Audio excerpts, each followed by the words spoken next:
से होगा, सद्गुण के सुंदर फूलों से होगा जीवन तुम्हारा खुशबूदार खुशबूदार। बांधो बांधो।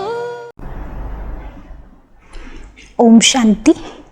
सद्गुणों की खान, जीवन की शान विशेष प्रवचन माला में मैं आप सभी के साथ ब्रह्मा कुमारी वीणा।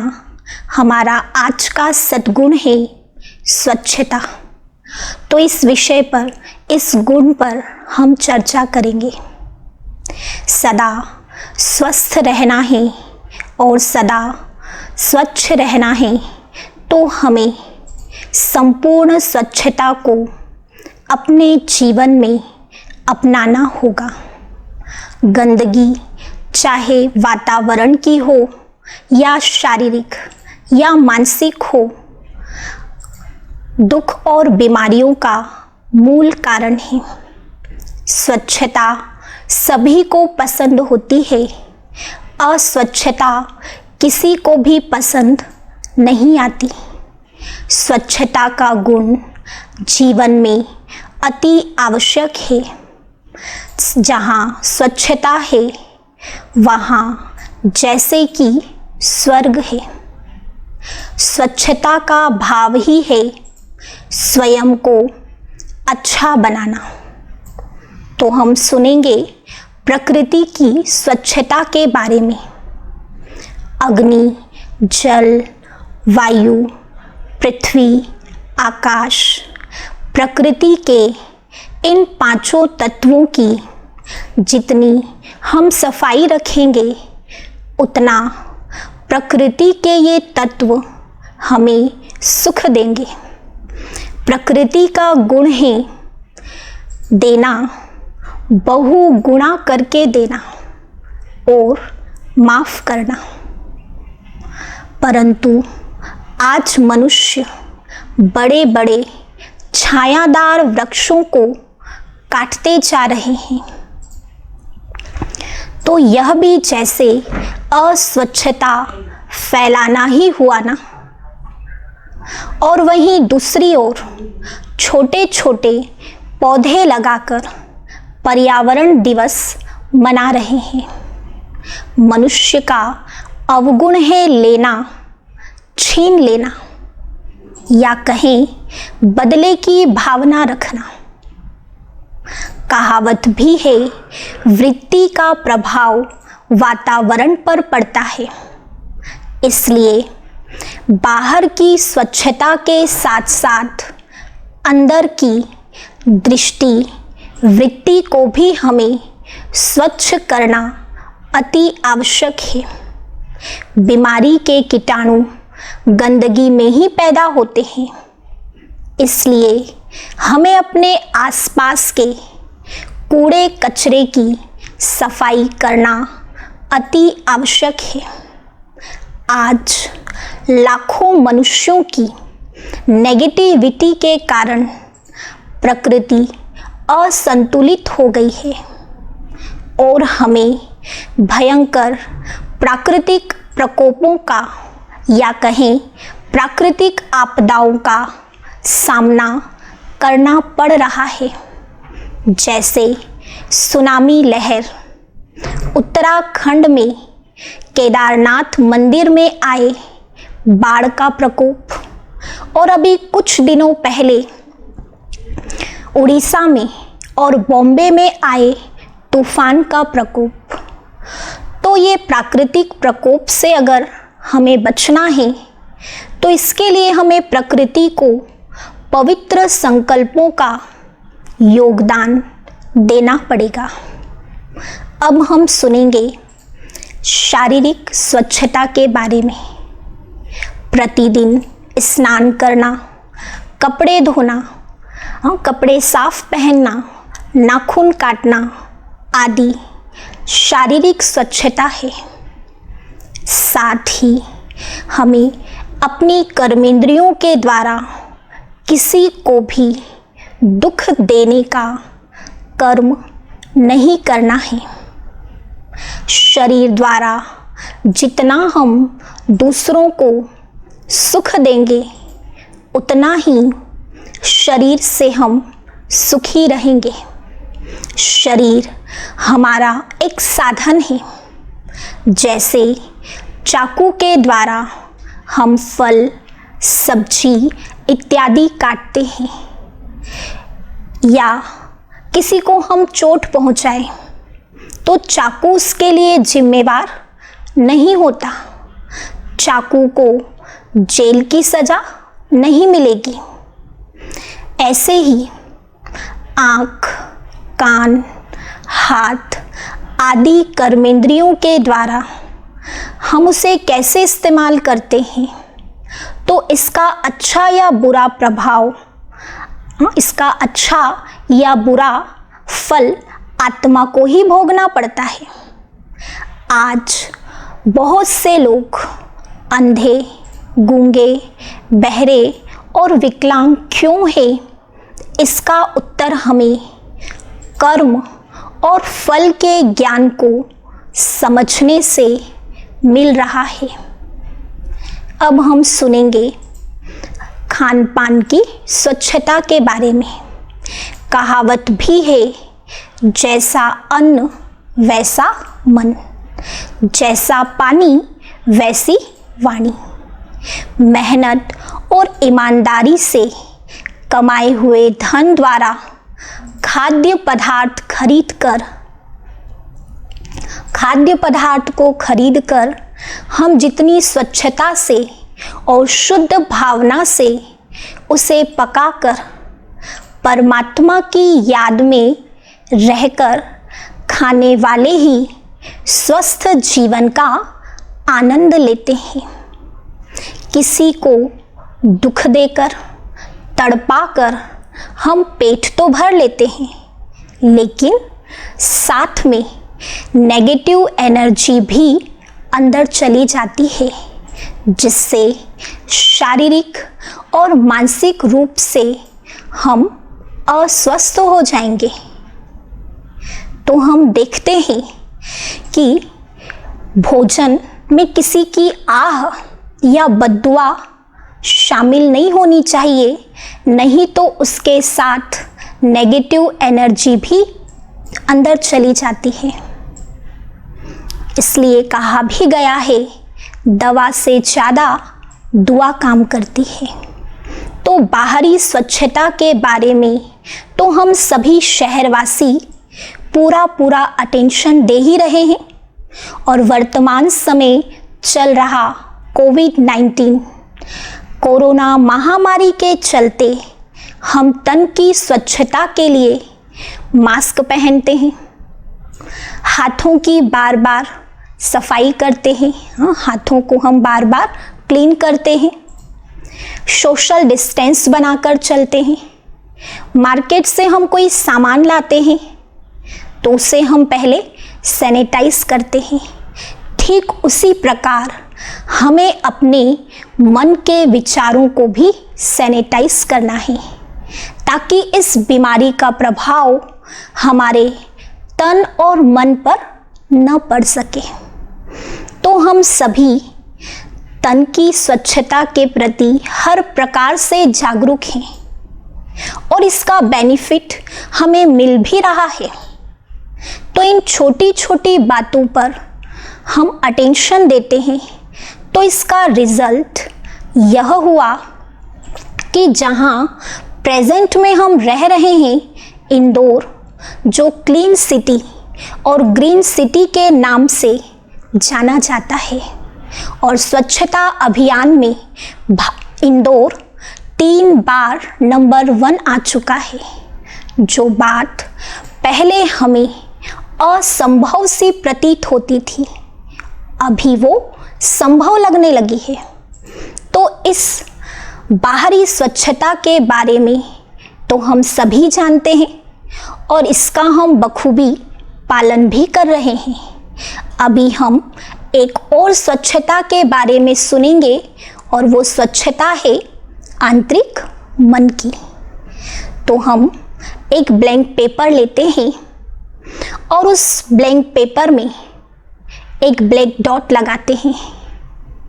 और किसी अन्य व्यक्ति को जब वो पेपर हम दिखाएंगे और उससे प्रश्न पूछेंगे कि आपको इस पेपर में क्या दिखाई दे रहा है, तो स्वाभाविक ही उसका ये जवाब होगा कि मुझे इस पेपर में ब्लैक डॉट दिखाई दे रहा है।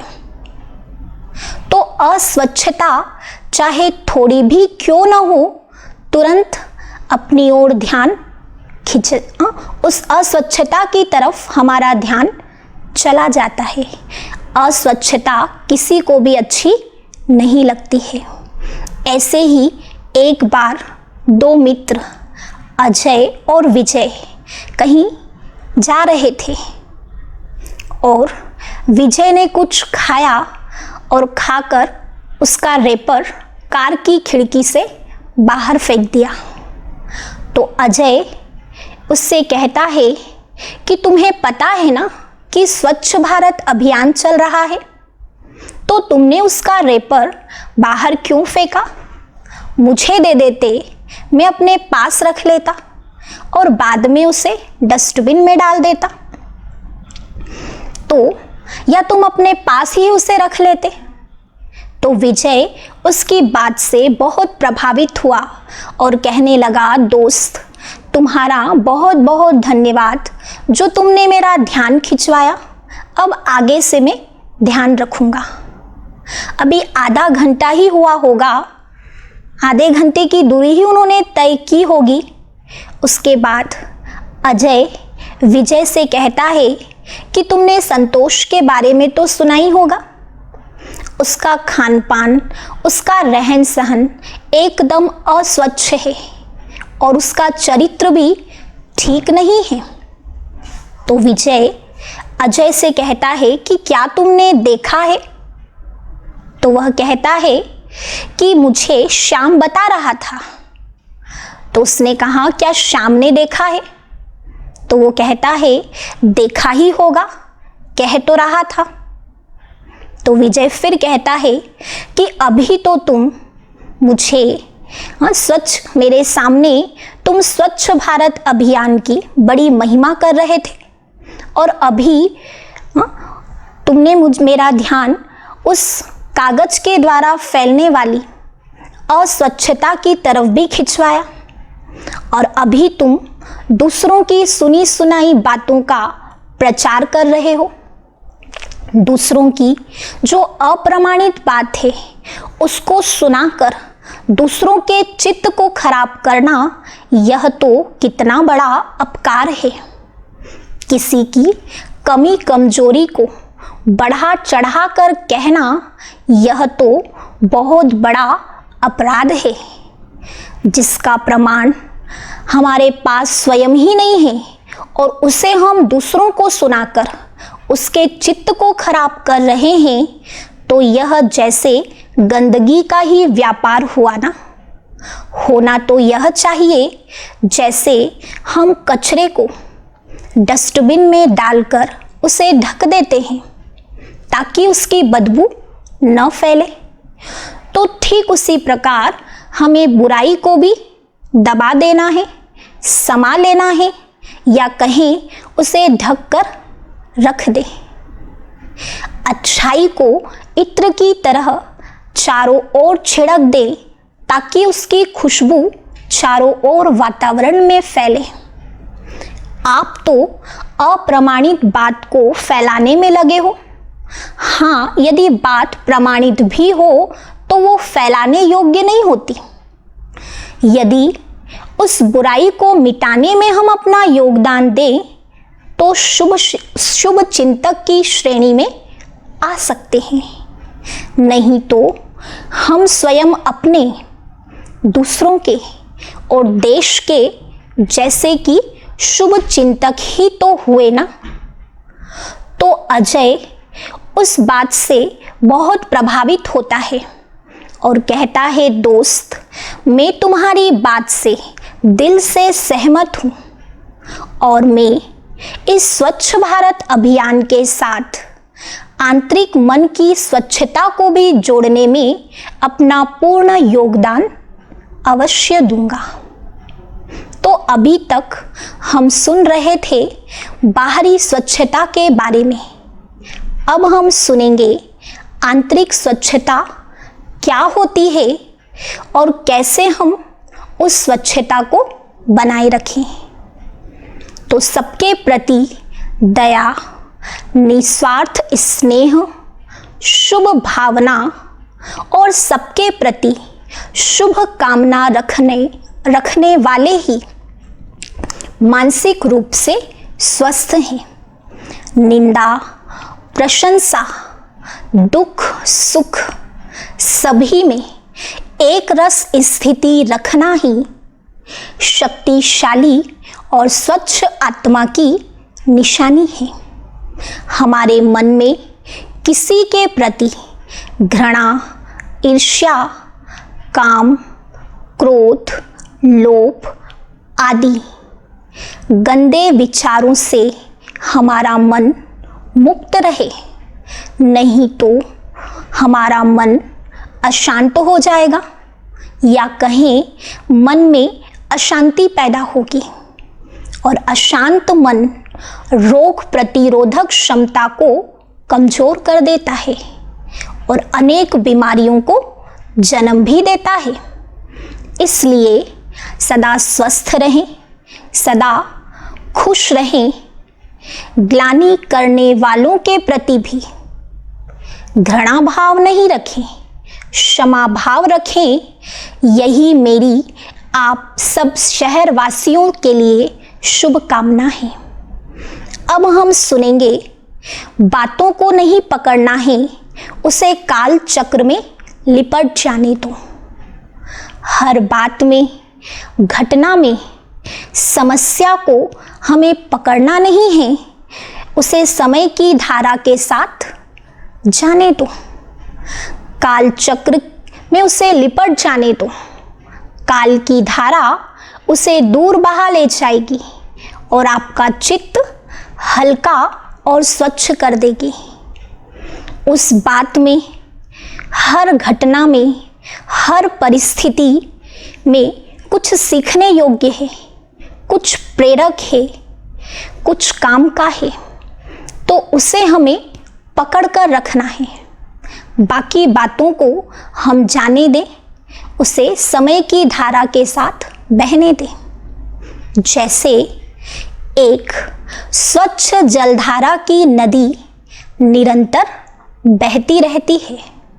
यदि कोई उसके किनारे कपड़े धोता है और कपड़े का मेल नदी में गिरता है, तो नदी अपने बहाव के साथ उस मेल को भी बहा ले जाती है और स्वच्छ बनी रहती है। यदि नदी मेल को बहाव के सुपुर्द न करे, उसे पकड़ कर ही रखे, तो क्या होगा?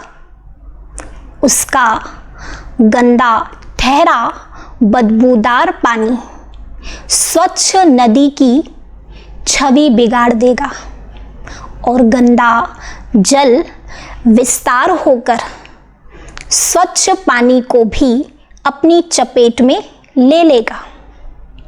और यदि दूसरी तरफ दूसरा कोई कपड़े धोकर कपड़े की गंदगी को नदी में घोल जाए और नदी उसे अपनी पुरानी आदत के कारण पकड़ कर रखे, तो उससे नदी जो निरंतर बह रही है, तो धीरे धीरे उसकी स्वच्छता को भी ग्रहण लग जाएगा और वह पूरी की पूरी गंदा नाला बन जाएगी। ठीक इसी प्रकार हमें दूसरों की सुनी सुनाई बातों को पकड़कर नहीं रखना है, उनकी बातों को हमें याद नहीं रखना है, या जिसके प्रति वो बात हमें कही गई थी उसके प्रति हमें घृणा की दृष्टि नहीं रखना है। नहीं तो हमारा मन ऐसा हो जाएगा जैसे उजली नदी गंदा नाला बन गई। तो हमें अपने मन के विचारों को शुद्ध रखना है। अगर हमारे मन में नेगेटिविटी होगी तो हमारा मन भी उस गंदे नाले के समान बन जाएगा और ऐसे विचार वालों के पास कोई भी आना पसंद नहीं करेगा। अर्थात हम अपने शुभ चिंतकों से दूर होते जाएंगे। तो हमें ध्यान रखना है कि अपने मन को हम पॉजिटिव बना कर रखें। तो मैं आप सभी से विशेष यही बात कहूँगी कि हम अपने मन के विचारों को स्वच्छ बनाए रखें, शक्तिशाली बनाकर रखें। उसके लिए 2 बातों को हम विशेष ध्यान दें। जब हम सुबह उठते हैं तो उठते ही हम अपने मन में ये विचार लाएं कि मैं शक्तिशाली आत्मा हूँ, सफलता मेरा जन्म सिद्ध अधिकार है। अभी एक लास्ट स्टोरी से मैं यहाँ समाप्त करूँगी। तो एक बार एक व्यक्ति एक महात्मा जी के पास ज्ञान चर्चा करने के लिए जाते हैं और वो आश्रम जो होता है महात्मा जी का वो पहाड़ी इलाके पर रहता है, टेढ़ा मेढ़ा उसका रास्ता होता है। तो वो व्यक्ति जब उस रास्ते पर चलना शुरू करता है, काफ़ी समय हो जाता है, तो वो तन और मन दोनों से थक जाता है और उसके मन में विचार आने लगता है कि महात्मा जी को ऐसा ही स्थान चुनना था, कोई और जगह उनको नहीं मिली जो ऐसे स्थान पर आकर इन्होंने आश्रम बनाया। फिर उसके मन में प्रश्नों की झड़ी लग गई। जैसे तैसे करके वो महात्मा जी के पास पहुंचता है और पहुंचते ही अपने प्रश्नों की बौछार उनके सामने कर देता।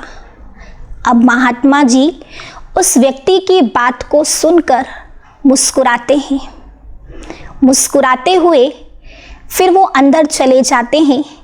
अंदर जाकर वो एक गिलास लाते हैं और एक पानी से भरा हुआ जग लाते हैं और फिर उस ग्लास में वो पानी भरते जाते हैं। तो उस व्यक्ति को बड़ा आश्चर्य लगता कि महात्मा जी ये क्या कर रहे हैं। तो वो कहता है कि महाराज आप ये क्या कर रहे हैं, ये ग्लास तो पानी से ऑलरेडी भर चुका है, फिर भी आप इसमें पानी डालते ही जा रहे हैं। तो महात्मा जी कहते हैं कि हाँ, ये ग्लास तो पानी से भर चुका है। ठीक उसी प्रकार जैसे वो ग्लास पानी से भरा हुआ था तो उसमें और पानी हम नहीं भर सकते थे, ठीक उसी प्रकार आपका मन व्यर्थ बातों से भरा हुआ होगा तो उसमें ज्ञान की बातें ठहर नहीं सकती। और ज्ञान प्राप्त करने के लिए हमें अपने बुद्धि रूपी पात्र को खाली करना होगा, उसे शांत करना होगा, उसे हमें निर्जन बनाना होगा। उस व्यक्ति को महात्मा जी का इशारा समझ में आ जाता है और फिर वो अपने दृष्टिकोण को, अपनी आदत को बदलने का दृढ़ संकल्प लेता है और महात्मा जी के प्रति उसके मन में श्रद्धा का भाव उत्पन्न हो जाता है। ओम शांति। अभी हम श्रेष्ठ चिंतन करेंगे।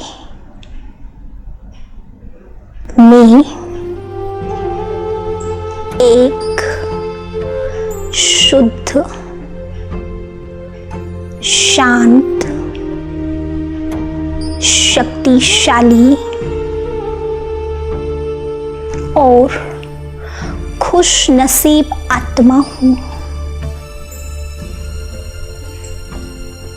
सर्वशक्तिवान, परम पवित्र, पतित पावन, दुख हरता, सुख करता परम पिता परमात्मा की अविनाशी संतान हूँ। सृष्टि के सर्वोच्च रचयिता कि मैं सर्वश्रेष्ठ रचना खुश नसीब होने के कारण वो मुझसे बहुत प्यार करते हैं।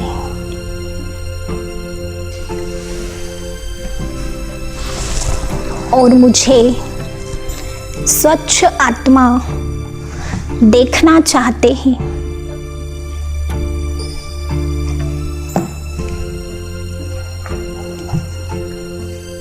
मैं आत्मा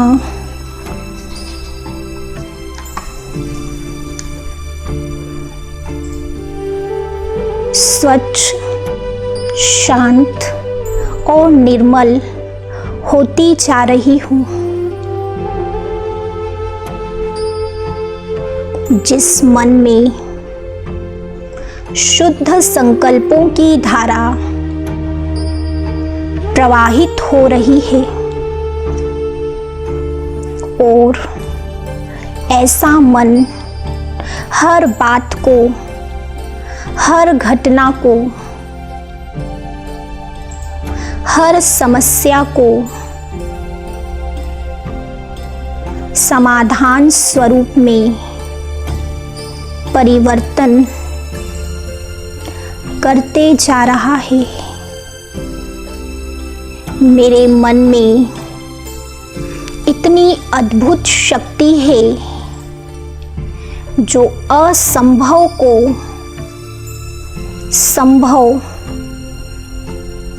कर सकती है, समस्या को समाधान में परिवर्तन कर सकती है। परम पिता परमात्मा से प्राप्त शक्तियों की किरणों ने मुझे शक्तिशाली बना दिया है।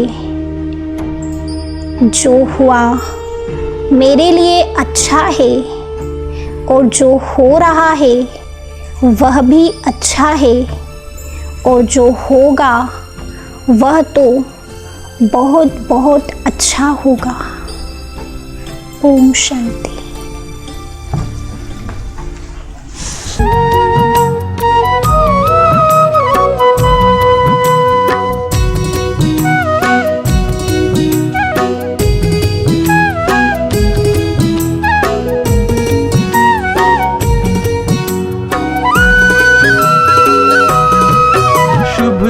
सोचना सीख लो तुम तो समस्या होगी दूर। शुभ सोचना सीख लो तुम तो समस्या होगी दूर। कुछ भी हो अच्छा ही अच्छा, कैसी भी बातें हो अच्छा ही अच्छा, इतना कहो जरूर तो सब कुछ अच्छा हो जाएगा। जीवन पुष्प मुस्काएगा, सब कुछ अच्छा हो जाएगा। जीवन पुष्प मुस्काएगा। शुभ सोचना सीख लो तुम तो समस्या होगी दूर।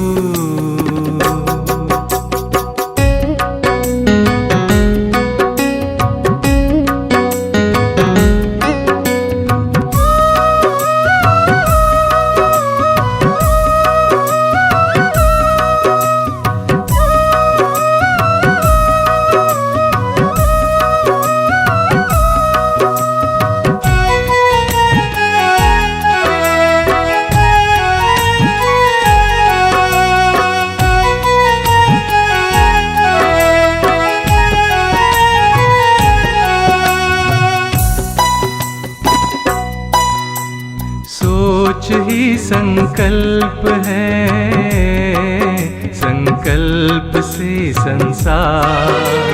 जैसे बीज से पौधा वृक्ष होता साकार।